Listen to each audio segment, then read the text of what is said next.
quite frankly, an absolute breathless end to which sees Spurs back into the top four after that win against Brighton. It does particularly feel like a potentially big moment in Spurs' season.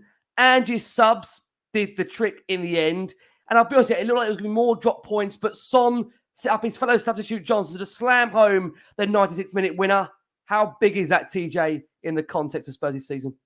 Yeah, it's a massive win for us. It's lovely to be back on the show as well. Lovely to see you chaps. I think that one of the things that I was most pleased about was not only, snatching thank you, Mr. Williams, not only snatching a last-minute victory rather than throwing away points after the 90th minute. And we were talking a couple of weeks ago, Rick, about how we've now dropped 5 points from winning positions after the 90th minute, which is the most of any other team in the Premier League, which would have us actually in second, 2 points off first. So it was really lovely to get that winner. And also, just looking at the starting 11 and then at our bench, at last, we have a little depth.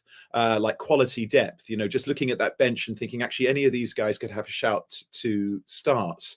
I was delighted for Sonny to come on, and not only to such a wonderfully warm welcome, back to the club. He really has established himself not only as a darling. I've said for years he was my favourite Tottenham player from the moment he arrived, but also, he really is the captain of this club, and he's just such a symbol of the club, and I was really delighted to see that.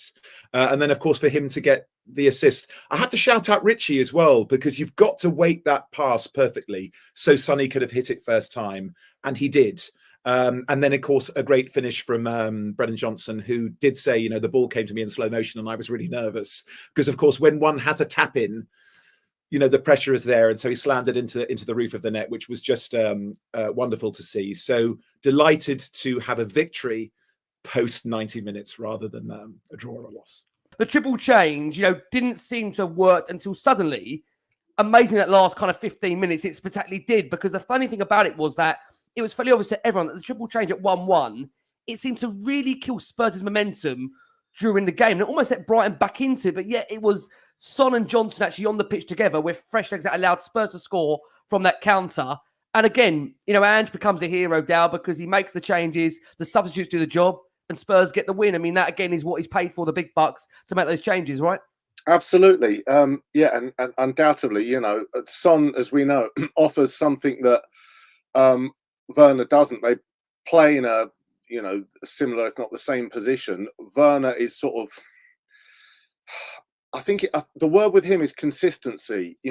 For me, he'll beat a player, cross the ball, and it'll hit the first man, or he'll cut inside and he'll play a ball and it gets cut out. Whereas Son has got this aggression where he'll run for a defender, he'll run at him, and the defender doesn't know what the bleeding hell to do. They play in a similar position, but they're very, very different players.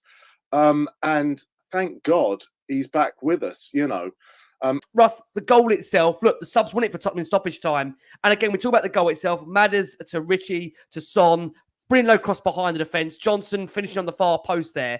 And, we make this point, Russ, that, Spurs, they hadn't been great. But my God, wasn't that an excellent counter-attack from Tottenham in terms of the way the move was? It was Ange ball for 30 seconds nearly. Absolutely fabulous goal.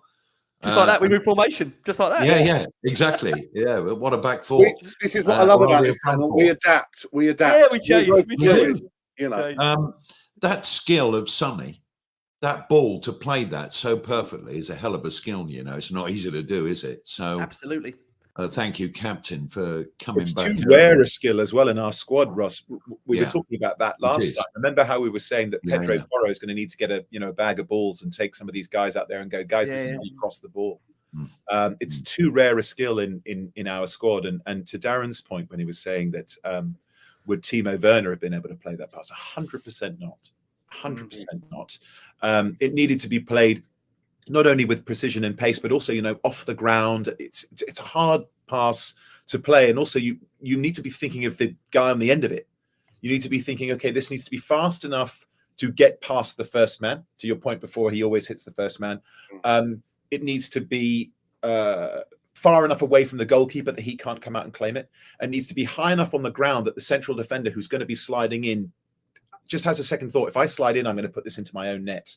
And so that, to coin a phrase, that corridor of uncertainty, finding that corridor of uncertainty, it's actually a really precarious route to navigate. But just to finish on Sonny, if I can, Dow, look, Sonny, he's absolutely adored on this show. We know we've got loads and we're blessed to have lots of viewers and listeners in Korea. But the fact that even after suffering, Dow, such a heartbreaking end to, of course, his competition with the national team, 3 days after, he has that unbelievable energy, that untimely run at the dynamics of the game to assist, set up the dramatic winner. Does that just really show us, Dal, the incredible maturity and mentality this man has, that despite the disappointment of the international duty, he's back at Spurs under, what, we've got 72 hours? I mean, what, 100 hours plus? He's just ridiculous. And he wears his heart on his sleeve. You know, there's, you know, his emotions are there for everyone to see. And bless him, you know, the amount of times he said, I'm sorry, I'm sorry, I'm sorry, when they went out of the Asian Cup. You know, I mean, they took him to the semi-finals, you know, and I'm sorry, I'm sorry, I'm sorry. It's not what our fans want. It's not what they deserve. And it's like, wow. You know, and then he comes, he has a rest day, and he did what he did today for us. I mean, come on. I mean, we are so lucky to have him. We are so lucky to have him. And, you know, please God, he ends his playing days at Tottenham, you know, because it's what a player. And I'm so pleased that he got given the captain's role. Bloody hell. I mean, not only were we lucky to see how he linked up with Harry Kane and what an incredible partnership, telepathic, you know, they wouldn't even look and ping a ball to each other. Now he's our club captain. He's gone up another level, and he's just like this maturity now. When he came on today, I looked and I thought, bloody hell, he's bulked up. What's he been doing? He looks a bit more solid. Was it just me? He looks like he's been, you know, gains. You know, he's been. He's on crackers, wagyu steaks. Yeah. That's what he's on. He's you know. He's you know, he's definitely bulked up. And, absolutely. And he just looks, we're so lucky to have him. And I just hope that, you know, this season, pre-season, next season, whatever happens at the end of this season, I just hope that, you know, he really, really does come on another level, because we're so lucky to have him. And what a display today, you know. And you know what, Darren, everything you say is true. And he is a shining example of having a good entourage around you. Spot on. And he's got tremendous ability as a player. No names, no pack drills. There's a few that we read about online and in newspapers. They're amazing footballers, but things, you know, once they're entourage, you know, once you earn big money, you attract good people who want to look after you, but wrong uns as well. And if they plant that seed, some people are not mentally strong enough to say, I'm a footballer, it's what I do, I'm not doing that. And I think that's part of the reason that we see the problems with only a minority of top level players. But Sonny, he's got a big entourage. I mean, he's famous for it at our club, but they're all lovely, and it's really professional, and you know, he deserves nothing but the best. I just hope he can lift a trophy for us. That would be perfection.